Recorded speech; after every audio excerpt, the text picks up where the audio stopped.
Ladies and gentlemen, people and peepettes.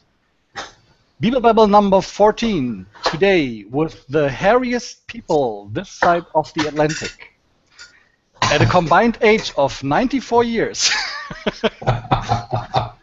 Distributed on only 2 people, I present to you Robert Crombeecke from Holland. Hello.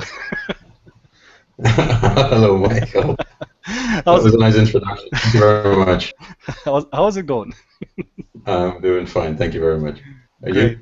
Well, I'm doing really well. We had an exciting day today at the Painting Buddha Cave. Everything's on fire, Okay. as you see.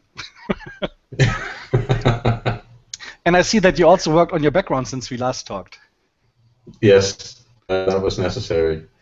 Too much crap on the background, so yeah.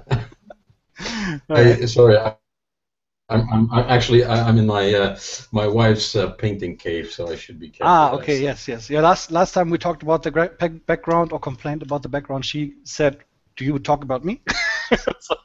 Exactly. Yeah. So we are talking about next week's bigger event. Yes. Because there's 2 events next week, but I think your event is definitely going to be bigger. So, what is 2 your events. event? Well, who are you to start off with, and what are you doing next week? My name is Robert Crombeecke. I am one of the organizers of a Scale Model Challenge, which is a scale model show that we started 7 years ago, 2007. And which has become a rather large event in 7 years. So yes, that's what I'm doing. That's not what I am. But So that is not your main job, right? No, I actually have a real job to pay for all my for my living standard. I'm a buyer. I'm a senior buyer in a company that makes big sewing machines. Ah, okay, cool. So you already said that Scale Model Challenge is an event that has been around for a couple of years. And yes. Actually, this is a good point already to go into our browser cam. We have, this is the website. It's www.scalemodelfactory.nl for Netherlands. And, oh, I forgot something. I'm so sorry. Thank you very much. I don't know how that happened. Well, I do. I was looking forward to that all day. I know how it happened. You won. Honestly, I don't care too much for soccer. It's kind of funny because we didn't even watch the finals. We were in Stresa at the time. At Fernando Ruiz, he had a villa rented with a couple of people, and all of the guys were sitting outside talking about miniatures, and all of the ladies were inside watching soccer. So it was like that's unique. That's very unique. Yes, exactly. So, but back to the Scale Model Challenge. If you go to the website under history, you see that you started in 2007 with this kind of poster.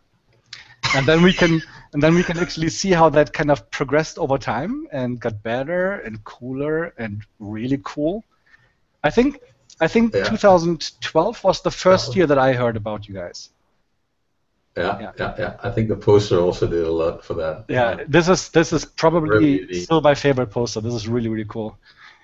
Yeah. And then of course the new one is nice as well. Yeah. Not saying that. So you've been around for 7 years. What is the scale? Well, I've been around for a bit longer, but still. So what is the Scale Model Challenge? Scale Model Challenge actually started as a show that was focused on military modeling, vehicles, dioramas, and figures. Yeah, that's what we started with. And why? Because the background of the group that we started a sort of club earlier that year, and we all had a military modeling background. Right. That's pretty huge in Holland, right? The military modeling is really big in Holland, isn't it? Yeah, I think it is. Yeah, compared to it's let's say in the southern European countries, there's a lot more focus on figure painting. Yeah. and we have a lot of military modeling. That's right. Yeah. Yeah. Yeah. And so you said you started out as a modeling club, and then you had the idea to let's make a show, or how did it work? Yes, actually, because at the time, maybe still, we thought that there was nothing that came close to what we thought was a good show in Holland. Yeah. With respect to the people who are already, of course, there's a large organization that also has a chapter in Holland and also has their show, but they focus mainly on aircraft, of course. Okay. Yeah. The level of modeling for military, we thought could use some little push in the back. Okay. Right. To put it politely. Yeah. So we actually thought that there was no show that was really dedicated to the stuff that we were doing. Mm-hmm. And so we thought, okay, why not organize a show? And I said, okay, but I want to do it this year, 2007. So we started in April, I think, with the club. And in November that year, we had our first show. Okay. And that came about fairly quickly and easy, because actually the idea was that we would do this show in the community center that was actually very close to my own, where we have club nights, and I got some. We visited the Belgian shows. There's a large scale modeling community. There are a lot of clubs, and they all do their own shows, and there's a lot. And we had the feeling that in Holland everything was a bit slow, and just going with the flow, and nothing really exciting was happening. So, what we wanted to do was actually put down something that would make a difference. Mm-hmm. Yeah, there's a lot of shows in Belgium. Yes. There's pretty much a lot of shows all around Holland, even now. In Holland, not so. No, all around Holland, not all over Holland. Around the country, yes, exactly. So on the outside, yeah. But so I just showed a couple of pictures while you were talking about the Scale Model Challenge 2007, and it looked like a nice event. You had some vendors there as well. Is that something that was also part of the initial idea, to combine like the show elements with the vending areas? Yes, definitely. As a matter of fact, when we started organizing it, I got, we had a lot of Belgian friends in the hobby, and they supplied us with some names of traders, because we didn't know that much, to be honest. We visited the shows, but that was about it. And I started inviting some people, and I think I had 6 or 7 positive replies already in the first 10 people that I wrote. And then we started measuring the space that we had in that community center, and it was already full, so we had to look for a different location. Because we think that for me, there are 3 things that make a show a show, and a good variation of trade is absolutely essential. Although maybe in another discussion, internet takes over a lot of the sales, any trade actually, and also in our hobby. Yeah. But I still think there's a space, or actually a good place for shows where people can actually see the products live. Because I think I'm from the generation that likes to see things and hold it and really value it before I make a purchase. Yeah. But that's just me. No, unfortunately, that's not unfortunate. Fortunately, it's not just you. Even for us, the retailers, and we all know how retailing, you have to say, went downhill. The local hobby stores went downhill in the last 10, 15 years because of the internet.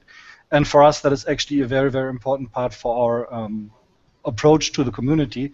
These guys are part of the community. And actually, I think the hobby stores from 10, 15, 20, 25 years ago are the ones that made today's community, because most people actually got into the hobby through some store, some club of some sort. Definitely, yeah. And I think with all of these stores, if they were all gone, where are we in 20 years' time, right? So I think it's the stores are a very, very important part. Plus, I personally always liked going to shows where there's vendors, especially Dutch vendors, because you can haggle so well with them.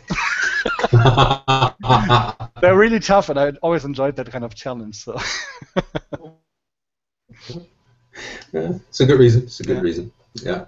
Well, the thing that we, if we go to our show ourselves, what we would like to see is just an opportunity to buy, whether you actually do buy or not buy. Right. Is the second. But we've to shows where we could even score that particular jar of paint that I was looking for, and I don't use exotic paints. I use for myself. I use Vallejo paints and Tamiya paints. So and that's something I find very disappointing. So what we did from the beginning, actually, when we started the show, we also threw in a website, a free website. We made a lot of hassle about our show. That's why it started off pretty well from day one, actually. Mm-hmm. Because in those days, when 7 years ago, a website, well, that meant at that time it meant really something that you had a show with a website. It was pretty unique. Nowadays, everybody has it, but that was very unique. And we, at that point, you start realizing that you ask people to travel quite a bit. I mean, in Holland, traveling for 1.5 hours is already a bit, but if you ask people to drive to your show for 3 or 4 hours, like most people do now, right? Then you have to offer them something, and we think it's very important that they should enjoy themselves at least a full day. Yeah. Personally, I like to leave people with the feeling that they missed something and are definitely coming back the year after because they really wanted to see this and this and this what we missed this year. So yeah. Yeah, one of the, I was looking at the pictures, or browsing through the pictures of 2008 here, and it's quite interesting to see this picture here, for example, where people actually, not only people, but especially children, are starting to build models and paint models and so on. Is that something you'll always try to integrate into your shows? Yes, definitely. We had the Kids Club, or Kids Corner. We call it the Kids Club from the beginning. And we always let them, up to 14 years, we let them build, we let them paint and try to do everything to encourage them to get into the hobby. Mm-hmm.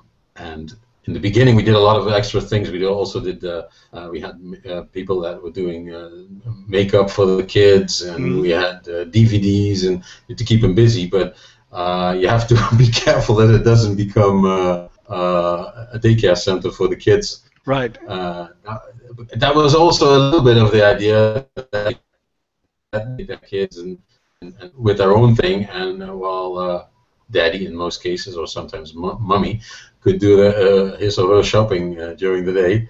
But you see now that the Kids Club is becoming an essential part of the show, because I think last year they had, at a certain point, they had 20 kids building, and it's busy from maybe 11 o'clock in the morning until 4 o'clock in the afternoon, and it's a continuous flow of children. Yeah. Building. It's pretty fun. It's also nice for me, and I went through the picture albums on your site, which I actually organized pretty nicely. If I can just show this real quick. Not going to show all of the pictures now, but there are a lot.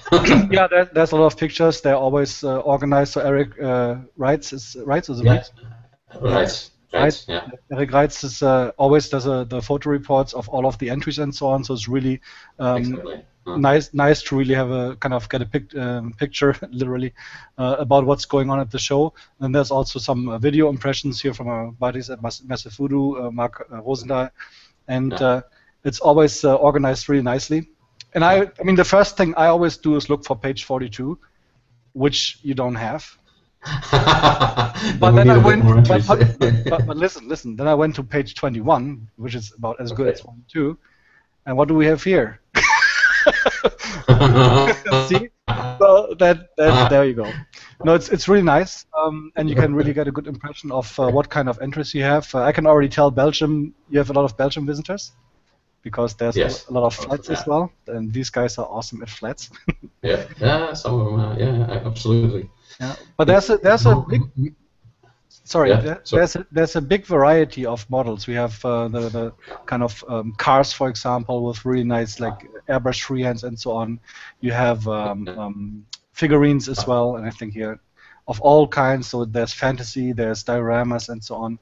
And then, of course, because of the tradition, you have a lot of scale modeling as well, but also awesome dioramas there, I have to say. Yes. Which, like, I mean, look at stuff like this here, for example, right? Yeah. There's some really incredible works there. That is modeling right here. Yes. Yeah. So definitely a show that has been growing over the last couple of years. Definitely, and you know that the military modeling is still a substantial part because that's the reputation we've got. Yeah. And I think the level, especially in armor, in the competition is extremely high. Mm-hmm. The dioramas is, I think, the dioramas. It's a trend that you see the number of dioramas going down every year, and sometimes we are still lucky that we have a lot of people building dioramas that come to our. On most shows, you don't see too many dioramas anymore. I build dioramas myself, so I know there's a lot of time involvement and a long-term commitment because you don't build these things overnight. No, definitely not. I think if you look at these dioramas, nobody would expect them to be built on a weekend. I mean, these are projects that maybe take a year or maybe even longer. And yeah, not everybody has the time to just kind of crank out dioramas one after the other. No. Well, we're lucky to have on our show this year. We had him in 2010 when it was a bit smaller, but we have the Clairvaux diorama from Claude Joachim from Luxembourg, and now it's finished, and I think it's roughly around it should be something like 10 square meters large at the moment. Wow! And this is going to be the final setting of the whole. And it's probably the last time it's going to be showed on a show anyway, because he has to rent a truck to get the whole thing over, and it's going to be very spectacular on a show. And we really are looking forward to seeing that diorama back again, because if you speak about dedication, I think he spent as much time building this whole diorama as we spent building our show. And also 8 years on building it, and it's that's a good example of dedication. Nice. So it's a good first year for me to actually come to the show, so I can actually see that. Yes, definitely. Yeah, I'm really looking forward to that. We have we talked about the growth of the show. Maybe you can give us some numbers, like from 2007, how many visitors did you have, how many vendors, and now to 2014, where are you with that? Well. When you talk about vendors, I think the first year we had something like 30, around 30. Okay. I lost those numbers. 2007 is a bit blank in my files, to be honest. So around 30, 32, I believe. And about visitors, it must have been something like should have been like 700-800 probably. Okay, well, that's pretty big. We don't know because we only started asking for admission in 2010. So before that, it was free entry. Right. So we really didn't have a clue. It just looked very busy, but it was also a different venue, of course. It was a school with all the aisles and smaller halls, and that gives a much different impression than the venue that we have now, of course. If you look at it now, I think at that time in the school we were a surface of, I think a maximum was like 1,800 square meters. And nowadays we have 5,500 about square meters. That's the whole show. And in terms of visitors, it's a bit over 2,000 visitors that we have during the show. Plus we have maybe 500-600 people from clubs, traders, guests. You name it. So that would be. 2,500 people roughly walking about on that Sunday. Yeah. So really, that is one of the bigger shows in Europe, isn't it? I don't know all the shows. From the shows I know, it's one of the bigger ones. Yeah. Right. Yeah, we've been to Euromilitaire this year together. So yeah, this year Euro was, and I know that I'm still actually. If people are wondering why I always keep watching in different directions, is I have one monitor less than usual. I only have two, so now I'm looking straight again. Sorry about that. I keep moving things around because I can't fit them all on one screen. No, but Euromilitaire this year was nice. It was not as full as last year, mostly because of the World Expo in Stresa, which was just like 7 or 8 weeks before that. And of course, not everyone can just travel to every event, and Stresa was really expensive. So, but but yeah, now the SMC is probably going to be one of the larger events at the beginning of the autumn season, isn't it? Yeah, but it was all really by coincidence. We've been screwing around with the date of the show for a long time in the terms of where should we place the show, because we started it in November, and that was in 2007, and that was literally before the large IPMS Nationals in Holland. We didn't. So we were always dancing around each other, but sheer coincidence. And at some point we said, okay, are we going to move our show to spring, or are we going to keep it here, or we move it to later? We've been puzzling and figuring out, but there's the international show agenda, especially for the larger shows, is so full. Yeah. That we decided just to stay where we made good arrangements with the IPMS board in Holland. That we said, okay, we're going to have a certain distance between our shows, and that's how we're going to keep it. So we plan now together when we do our shows. Because in spring you have for scale modeling, you have some pretty interesting shows like Most Fun in Hungary.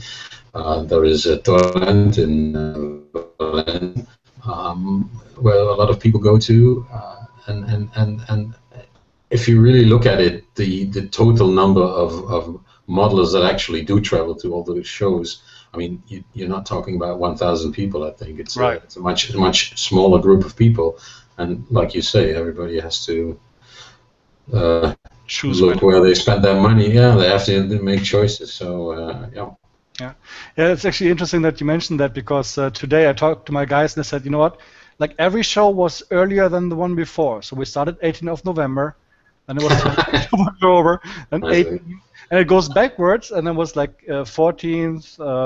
Once we had it on October. Now we have 12. Yeah, exactly. Now once we had it on October the 2nd, and then it was 28 or 29 degrees outside, Celsius that is. But still, that's pretty warm. And that was I think in 2000. But that was due to we made the change of the venue in 2010, and actually not so long before we actually had the show, because in the school that we did our show, we always we have a show in October, so it's always after the summer holidays, and always we were surprised by whatever changes they made in the school, and of course they don't have to justify their actions to us, but we were always stuck with the problems that we couldn't use that hall again, or that aisle, or we couldn't use the canteen anymore, and we always had to make changes. And then at some point I was so fed up with it, I just moved to the NH Conference Center where we were, and I said, have you got space on that particular date? And that was in 2010, and they said, oh, as a matter of fact, we do. And I said, okay, I'm happy, so we're going to do our show here. And that was a big change for us, because it's a very professional with a lot of facilities. They have the hotel under the same roof with 500 plus rooms. So and they're used to hosting very professional shows, medical conventions, whatever, professional trade shows. And then we came along. Yeah, it was a good place. I'm just bringing up the mapped for people so that they can actually find it. Whoops. Here we go. So that's where the show is at, is that correct? The NIH Conference Center, Koningshof? Koningshof, yes. Which that is the E34. E34 that goes from to the left to Antwerp, to the right. If you keep driving, you go to Venlo and into Germany. Yeah. Yeah.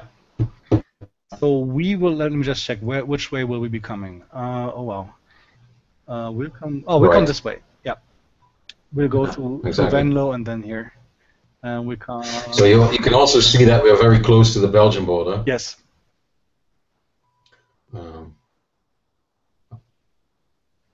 That's okay. So this is where we go. Oh yeah, Berlin. Yeah, it's pretty far actually, and we will be driving, so that's going to be fun. Well, it should be. It's doable. Oh yeah. We have more guest Berlin for several years already, so it should be a problem. Nice. So, what's special this year? Why should everybody make room next weekend and come to the Scale Model Challenge? What is special this year? I think it's all special. What is special every year? Well, I think our show has a certain atmosphere that, although a show like ours is actually considered a die-hard or a hardcore modeling show, so it's not the show where you say the average grandfather with his grandchild would go with 10,000 or 10,000s of grandfathers with grandchildren go, because it's not with you have the roads or the general stuff that a lot of so-called modeling shows have, scale modeling shows have. We really have plastic modeling. So it is a hardcore show, but one of the things that is always, I think, a highlight of our show is the contest. You see a lot of high-class models and really high-class figures as well, where you can see outstanding stuff, and you're really inspiring to go over the competition tables and see what everybody has come up with this year. There's a great atmosphere because we emphasize also on the club bit. We have I think over 55 club stands or whatever, something like that.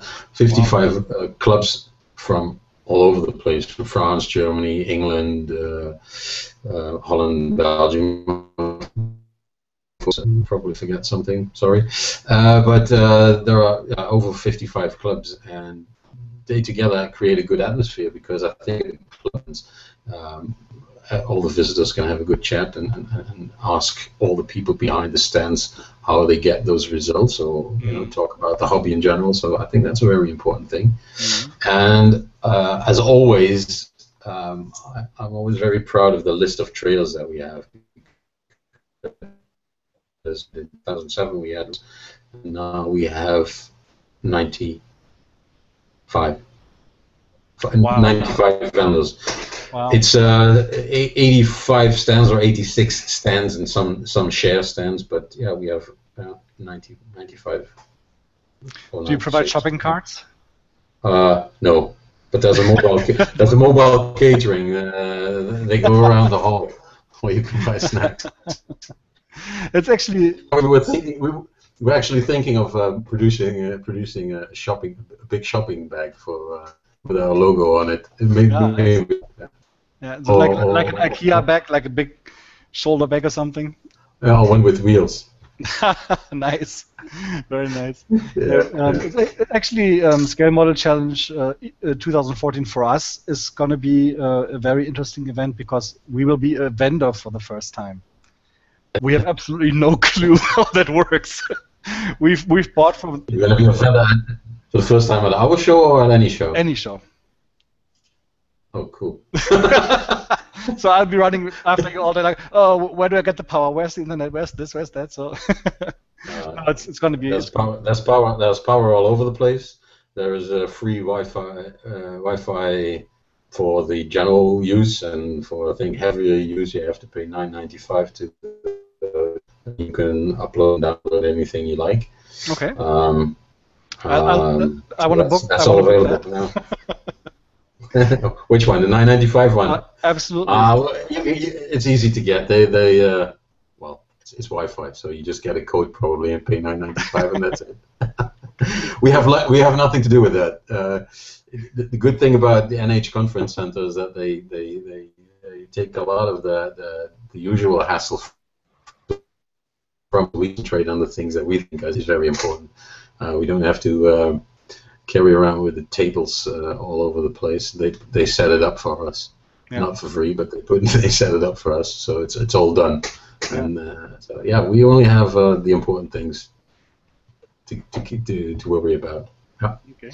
I just brought up like people want to get more information, obviously, and I said this at the beginning of the show, and I want to actually say hi to everyone. I'm going to answer your questions in a moment. There's 2 questions. Actually, well, that's 1 question and a couple of comments. I'm going to do that now. So if you got any questions, post them in the comments below the video on YouTube, as always. But let me just bring this up again. So once again, if you want more information about the Scale Model Challenge, you can go to scalemodelfactory.nl. That's where you'll find all of the information you need, like driving travel directions, hotel history, pictures, galleries, and so on. But also, in the age of Facebook, I have a Facebook page. Yes. Actually, it's a Facebook event page, isn't it? This is a community page. We still have the event page as well, where we do everything for this year's show. Right. But after this show, because it's easier for people to post stuff, and it serves a better purpose, I think. Yeah. Yeah. And one of and we have a very cool thing going on that's very important that people should know, and it's very easy. We have a competition that people can make a selfie that is SMC related. Okay. So you don't actually have. So everybody can join, even if you're from Australia and you to come over for a one-day show, you can still join. You make a selfie that is an SMC related, okay, and you post it on this community page starting from the 11th of October, and we have a competition with some great prizes that you can win. Actually, I think the first prize you have a one-night hotel for next year, 2 dinner vouchers, and free admission to the show. So that's money. So as we have a second and third and some extra prizes that also are very interesting, all related to the show, with free tickets or free vouchers for dinner on Saturday or things like that. So and the only thing you have to do is make a selfie. A lot of people do that, so yep. I think they can make it worthwhile this time. Yeah, that's gonna be. That sounds like fun. I hope so. Yep. Well, I'm gonna make some selfies. Is there a price for quantity or just quality? No, quality counts. One of the things I really liked about what I've seen on your show is the lighting, actually. It's Close Encounters of the Third Kind. Yeah, if anyone remembers that one. Actually, I did watch that like 2 weeks ago, so cool. Yeah, it's a great movie. But one of the things that a lot of shows are lacking, including the other show that happens next weekend, is lighting. And you're using the very trusted and worthwhile IKEA desk lamps. It's the best investment you can ever make as a modeler. Yeah, we got the very same ones in our studio for filming, and just put some really nice daylight bulbs in there. Yes. And you have tons of these, right? There's not like 5 lamps. There's no. We have. I think in total we have 150 of them now. How many, sir? 130. Wow. 130. We had this. We purchased them through. Yeah, it's a nice shot.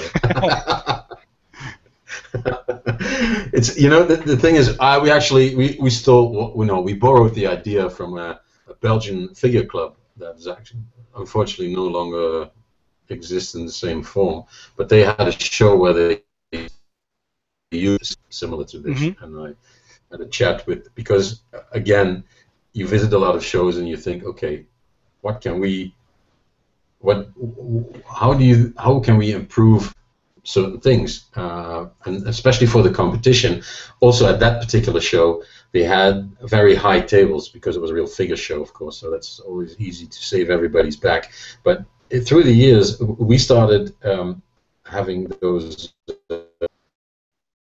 edge elements, 1 meter high, that we use as competition tables, and that we use this lighting idea. I said to the chairman of the club, I said, do you mind if we borrow your idea?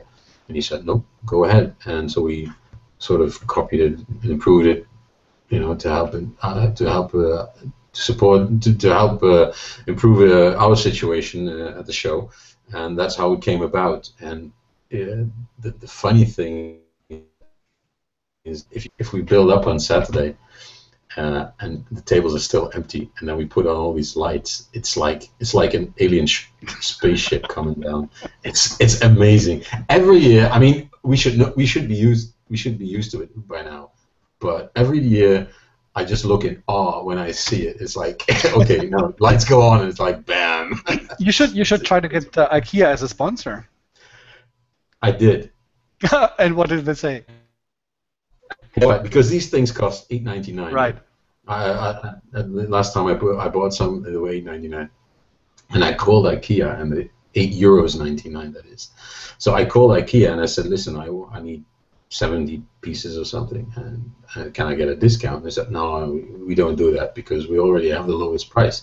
And then I said, yeah, but in America it's also $8.99 US dollars. Right. And as far as I know, a dollar is what, 25 cents than a euro, correct? Mm.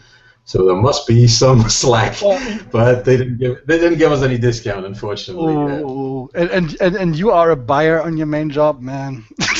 Yeah, that doesn't sound. I had many jobs. All right.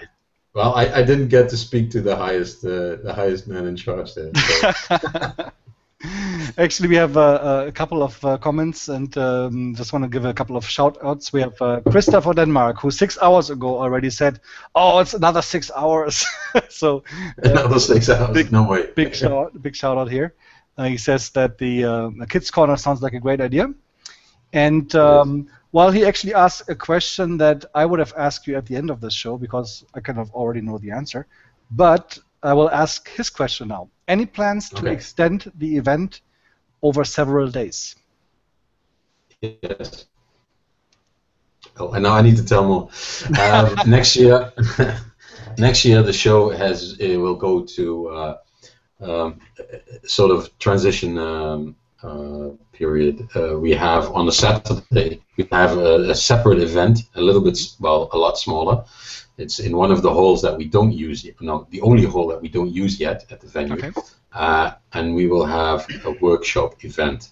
I can tell you details as soon as I know them, because we have the plans are roughly laid out. We already have contacts with some company people who want to do the workshops, but it will be workshops and some workshop dedicated trade on the Saturday, and then on Sunday we will have the show as people know it. Okay, cool. And then next year, 2016, when we have our 10th anniversary, we will do a full 2-day show. Nice. Whoa. So nobody knew that. No. Now everybody does. Yes. The floodgates are open. The information is just permeating through the internet. Well, it's always a 2-day show is always a very it's a point of discussion.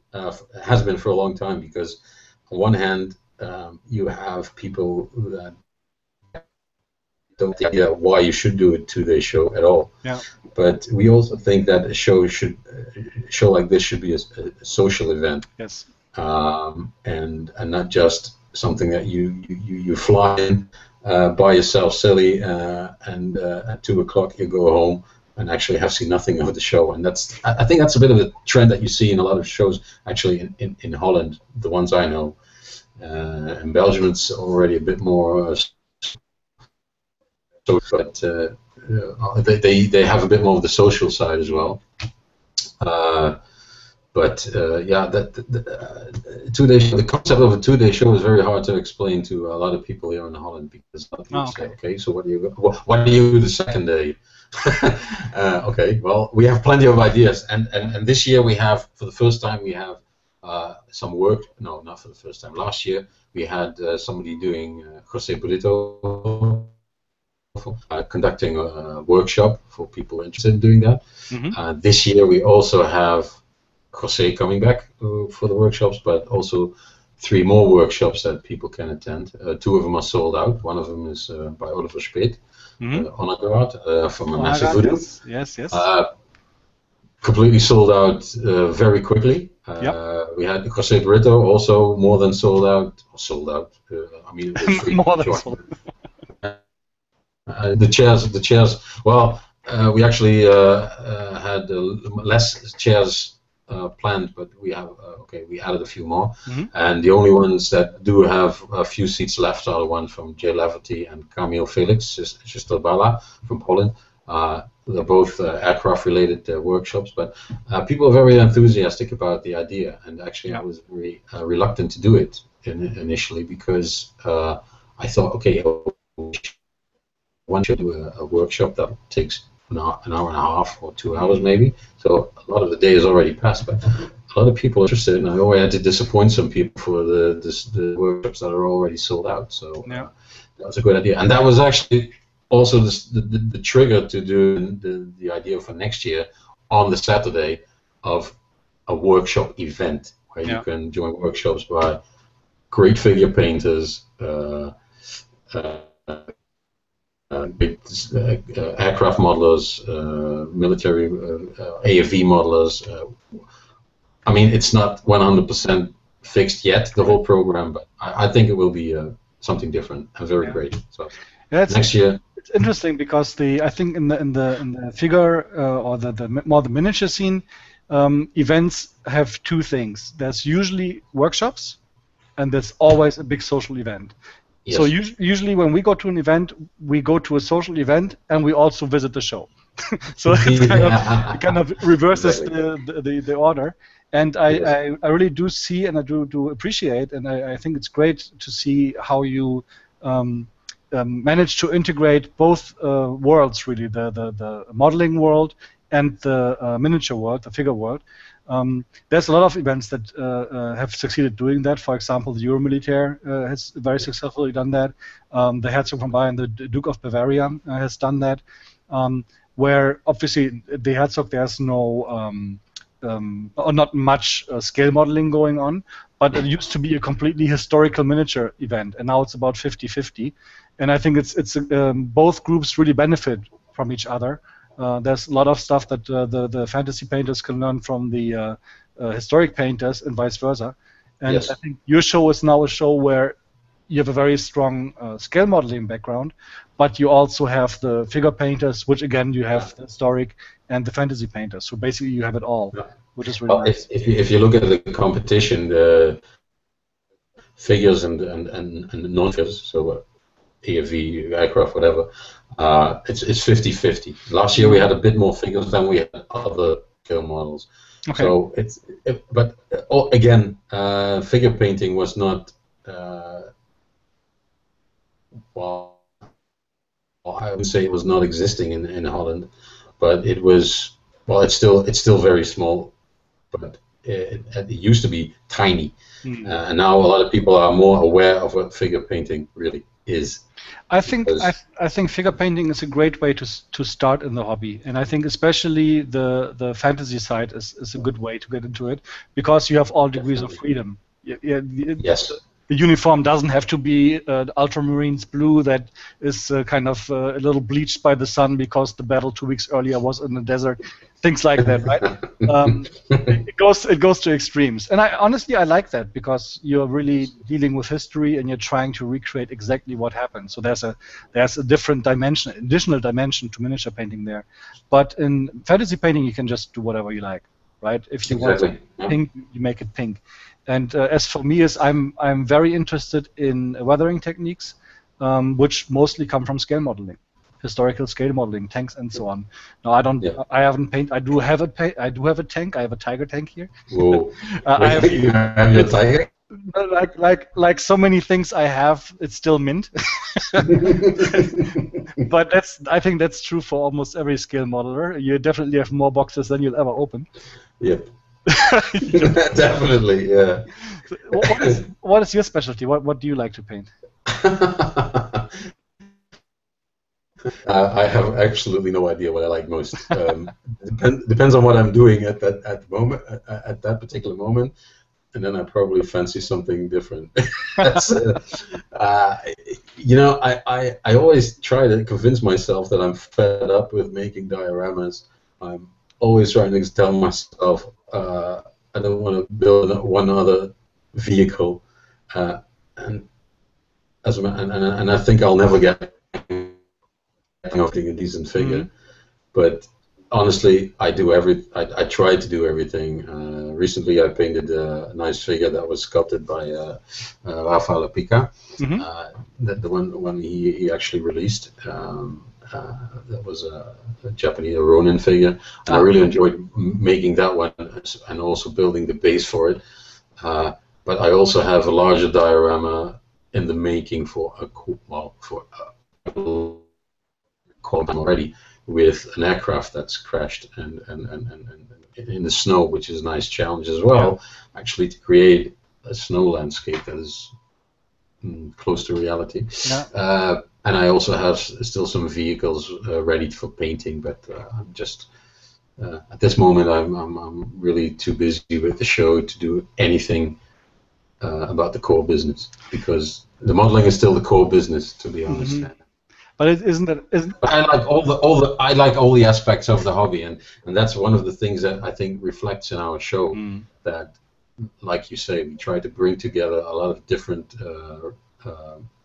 areas, and because we always think that you can always learn from each other. An aircraft, I mean, one of the best things I ever heard somebody say about the hobby, that was because in our club a lot of people built.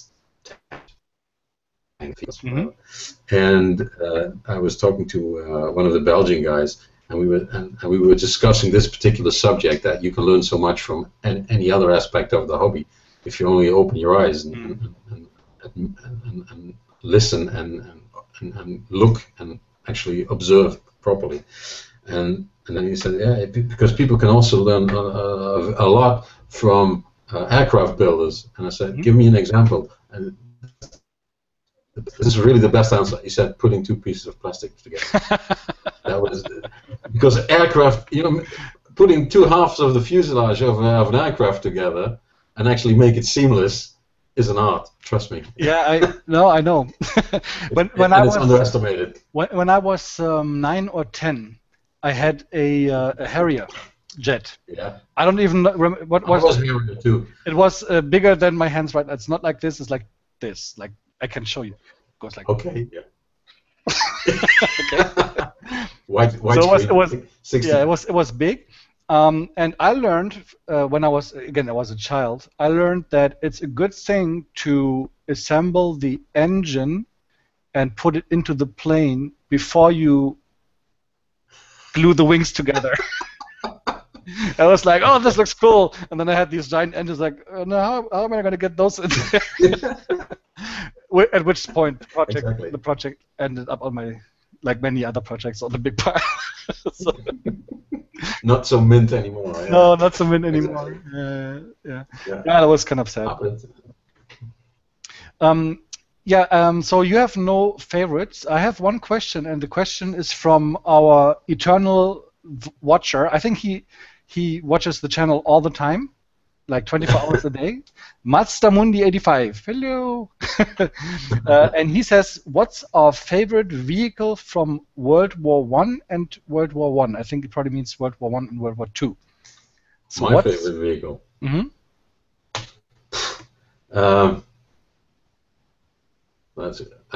From World War I, I don't know even that many. I know the Mark IV tank. So I probably have to say that, because I have no knowledge about vehicles of cool whatsoever. Yeah, that's all. Yeah, honestly. But it does look cool. Yes. Well, if you disregard what they're actually made for, but right. yeah. It does look cool. Yeah. I completely agree. Yeah. For me, I mean, World War I, you have all kinds of really interesting vehicles. Yeah. Starting from the planes, obviously, the double and triple deckers and so on. But I'm not a tank fanatic, but I love this tank. It's a beautiful shape. Again, as you said, if you disregard what it was made for, it is just an awesome vehicle. Right? You know what? When I see stuff like this, I get a sort of pre-steampunk feeling, and because I really like steampunk stuff. So, I mean, this would probably be it. Yeah. Yeah. Okay. World War II. World War II. Must be a Tiger tanker. Yeah. Although I never built. I never built one. Yeah, I can give you mine. we can negotiate. We can negotiate after the show. Let me just see if I can actually find that American. A Sherman. No. My favorite. Honestly, I have to say it will be a plane for sure. For reasons I don't even comprehend myself. Let me just try if I can find a picture. My internet is really slow right now. Come on, Wikipedia. Okay, and I believe yes, this is actually the correct plane. Now I would have to say, first of all, I always loved the Spitfire, the shape of the Spitfire. I love the Zero from Japan. Actually, it went up in my estimation when I saw it live in Japan at the museum there, the War Museum. But I think my favorite plane, and probably one of the planes that had the biggest impact in the war, is the American P-51 Mustang. Yeah. I think it's, I mean, both from a historical perspective of what it did, actually being able to fly escort on the bombers. For longer distances, plus the speed and all the good stuff it has. But secondly, I think the shape and the fact that if it was just the brushed aluminum or whatever that is, that looked awesome. I really like that. I like that plane. Yeah. Well, for those interested in those type of aircraft with a metal finishing, one of the workshops is actually how to apply alclats to models. So, and I just got a message today from somebody from Alclat who's actually coming to the show, and he was also very enthusiastic that Jay Leverty is going to do that workshop for that particular finishing, because you see also a lot of the wingnut wings models, the biplanes and stuff like that. Those are really awesome stuff, and they have a lot of metal parts that you can really make, shine literally with the alclats, and I think it's cool stuff.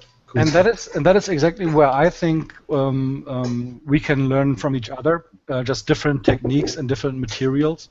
I mean, when we do any kind of fantasy tank, for example, you do weathering, a lot of people start playing around with oils, with animals, for example. And if you're going into a little larger scale, alclats obviously is a kind of scale-reliant paint, I would think. You wouldn't do it on a 32mm miniature. Maybe you could. I don't know. If it's a robot, you probably could. But you have to be careful if you want to paint it with a brush. I did it on a few tiny parts just to try it out, because I read on the internet somebody who actually used it to highlight some of the metal parts, and I did it once. But it dries so quickly that you really have to work very fast. But it really stinks as well, doesn't it? The alclats. Well, I think our hobby is infested with chemical weapons. So, but it's Well, if I use stuff like that, or Tamiya paints, I always use a mouth cap, because at first I always thought that was just a load of BS, but honestly, I think it's healthier if you use an airbrush a lot with alclats or Tamiya paint thinners. I mean, try it at home, but be careful. A lot of the fantasy or figure painters are obviously acrylic painters, and a lot of us have the bad habit of brush licking. But once you start with oils or with Tamiya's, that's something you stop real quickly. Doesn't taste well at all. Yeah. Because when I started painting with acrylic paint, my figures with acrylic paints, I also got that habit of brush licking. And so when I was actually working with Tamiya paints, just tipping some details, with inks, acrylic inks. And then I also did that, and I licked the brush, and I thought, oh my god. Nope. Well, as long as you don't do it with what's it called, super glue. That'll stop all brush licking for quite a while. Yep, it's a good lesson. Yeah. All right. So, what else is there to say about the event? What else is there about this? This year we have a large section of radio control stuff as well, because we also want to draw a broader audience. So we have people with radio control tanks, ship trucks, and racing cars. We have there's a large racetrack as well, and people are some of those clubs. People can actually drive a few rounds themselves, so that's pretty cool. I think we wanted to do some drones over the competition table, but we skipped that idea because that wasn't. Well, if they do go down, that might be a problem. Yeah, no, but we.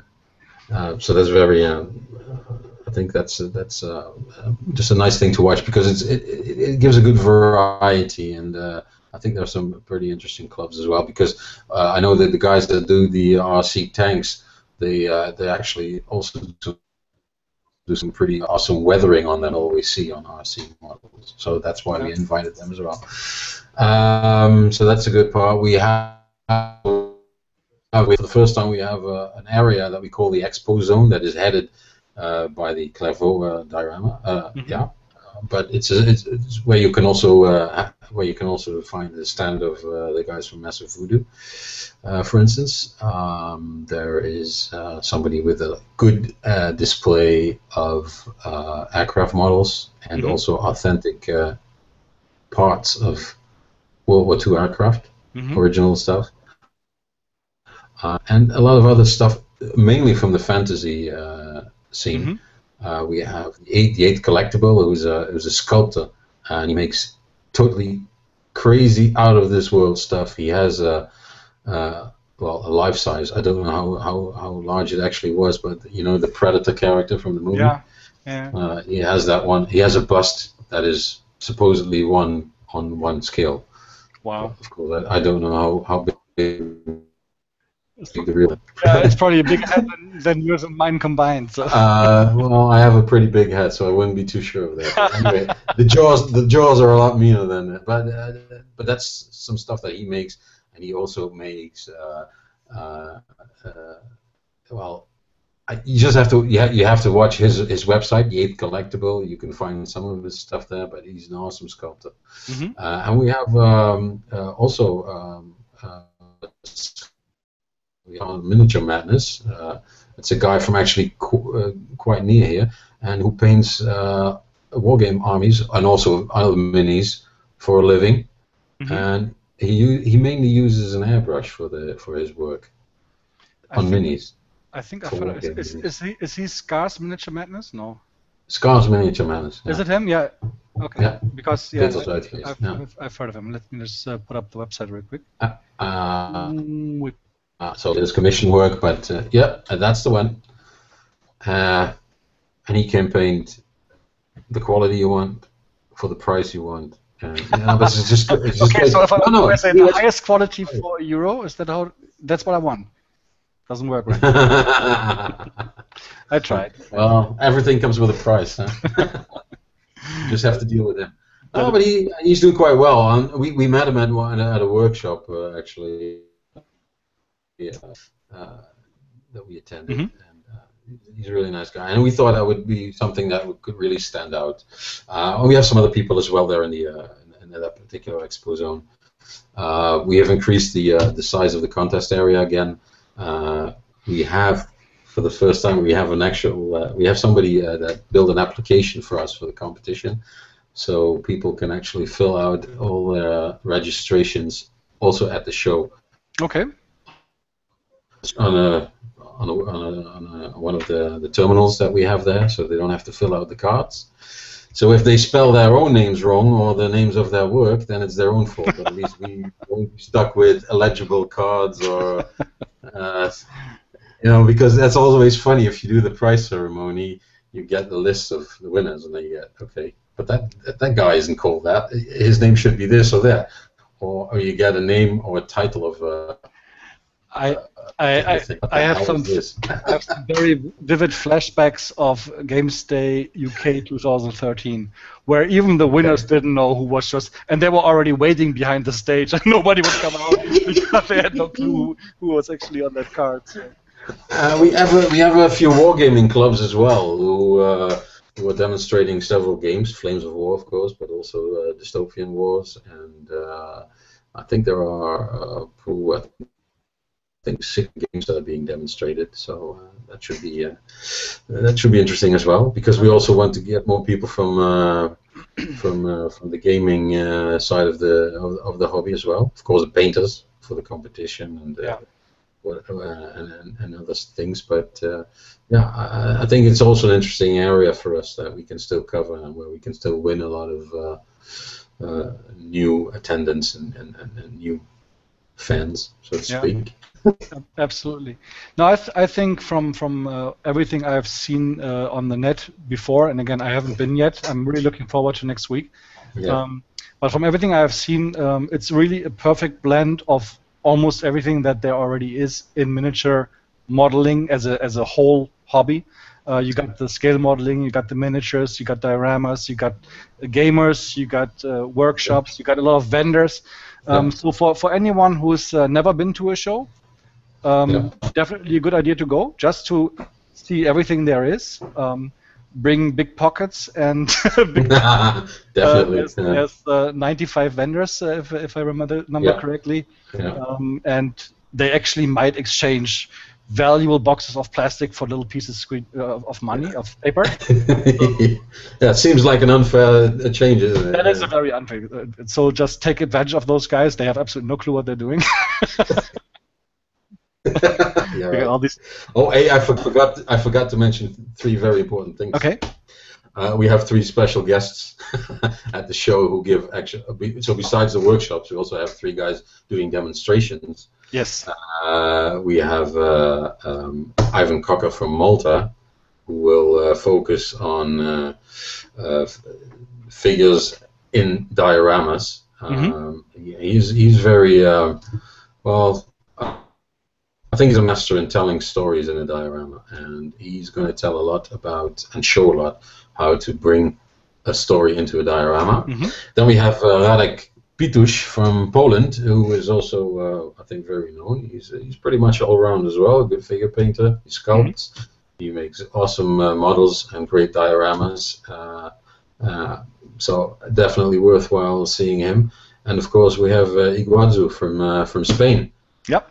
A great figure painter as well. And absolutely. Some interesting demos. One on, I have to say this correctly, OSL.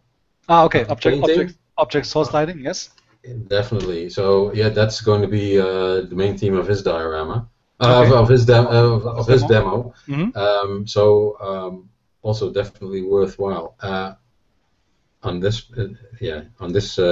poster, you actually see the guests. On the other poster, somewhere on the website, we had the name of Chris Clayton, but he unfortunately cancelled a few months ago because he is a bit retreated from the hobby for the time being. So unfortunately, we didn't it's pretty sad, actually. Which I was just about to say, which is very sad. I met him last year at Euromilitaire. I think his bust that he had last year was just out of this world. So, Chris, if you're watching this, definitely come back soon. We miss you. Yes, absolutely. He has to come back. Yeah, definitely. Yeah.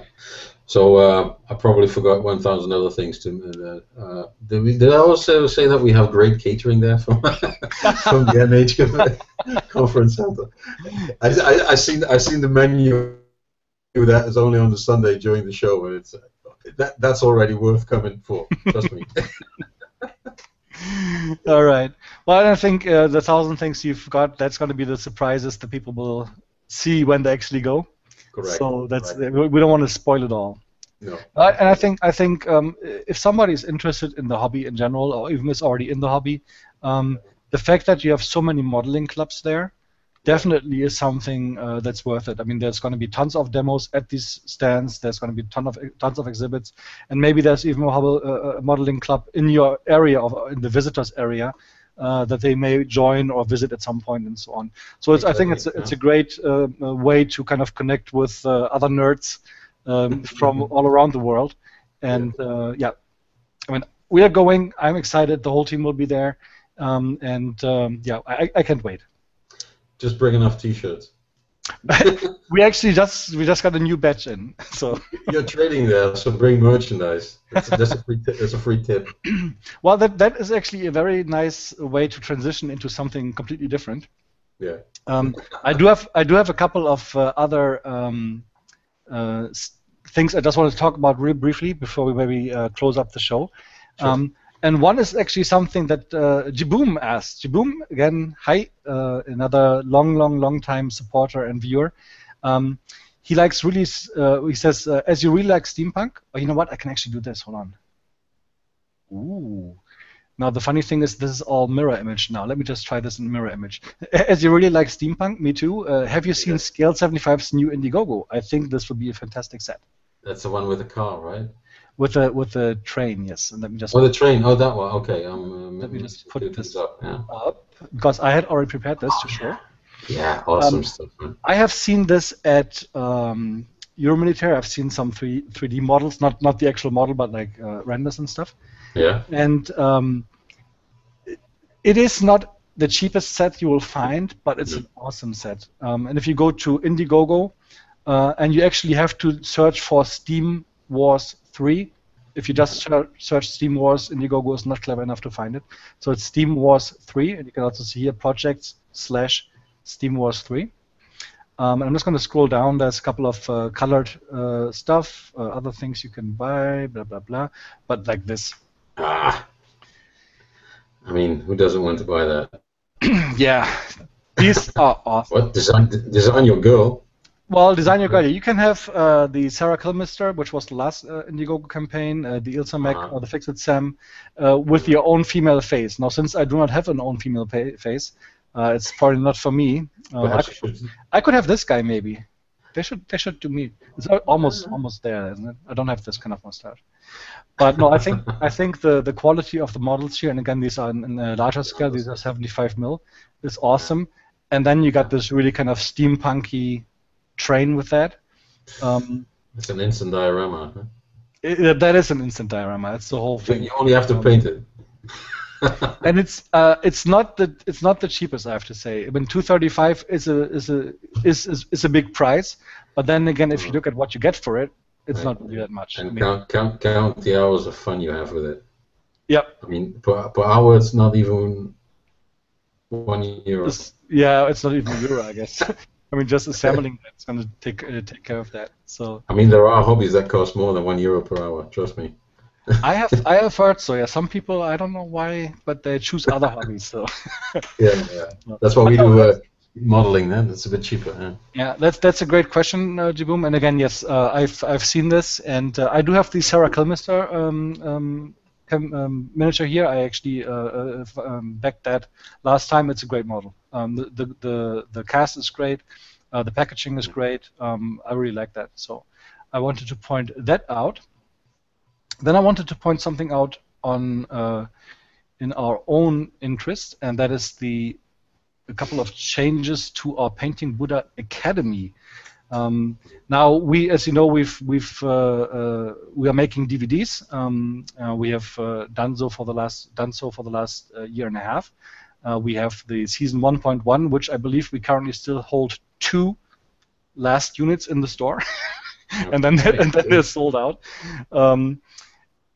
Actually, we do have a couple more DVDs, like 15 or 20 in Spain right now, which will be coming our way as soon as we have those. They go to the store. But right now we're about sold out. And then we have the season 1.2 Freehands and Banners with Stefan Rath, and the 1.3 the Basing Alchemy Part 1 Earth with Ben and Matt. They're all in the store. But the one thing we've changed is now we also have a lot of online material, which we call the Painting Buddha Academy. Yeah. And most people already heard about it. That's one thing that we've changed today. We are creating PDF files for all of the projects that we're doing. There will be 14 projects initially. The first project was the Orc Burner Boy. The second project was the Horus that Ben has painted.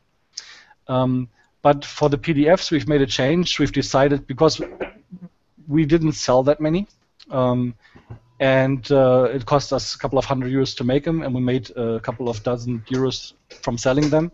So we decided to make them free and invest in it. And invest. You lost money anyway. Yeah. Yeah. Honestly, it's actually true. It's more work selling them than it's worth selling them. So we decided to make them really free. Not only make them free, but we invested in a platform that makes it also accessible very, very nicely. So we have now this really nice way of displaying these PDF files, awesome. Which looks, I think, pretty badass, if I may say that. I think that's the correct term. And also we've invested in the capability for everyone to download these things. So download, share and enjoy, do whatever you want with these things. They're free forever. And it's much more fun for us anyways than to sell them. So that is the Painting Buddha Academy changes. And then for those people that don't know the difference between what the Painting Buddha Academy and the Painting Buddha Community College is, we have most of the stuff we do for free on YouTube. I would say 90% of the videos that we're currently doing are for free on YouTube. And then there's a couple of exclusive member contents, like we have the green marble for the Horus is an exclusive member content.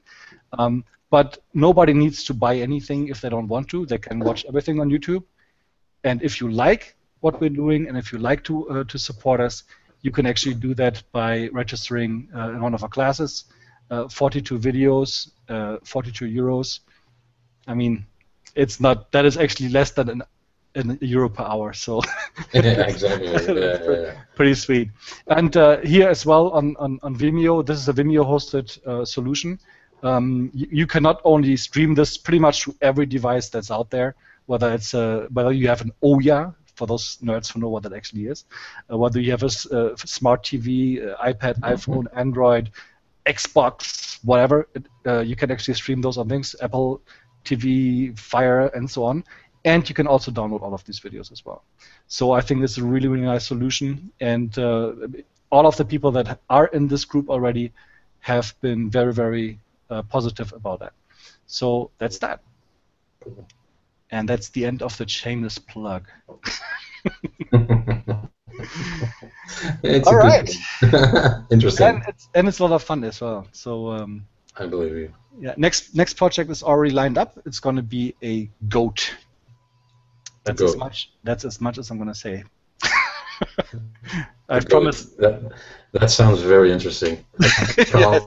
Well, there's a little more to that, but let's say it's a goat. Goat. Okay, cool. All right. Yeah. Wonderful. Any closing statements from Mr. Scale Model Challenge himself? Oh yeah, thank you very much. No, I just enjoyed talking to you, and I hope that I have convinced some people visiting us this year even would be very much worthwhile, even if it's only just one day. Mm-hmm.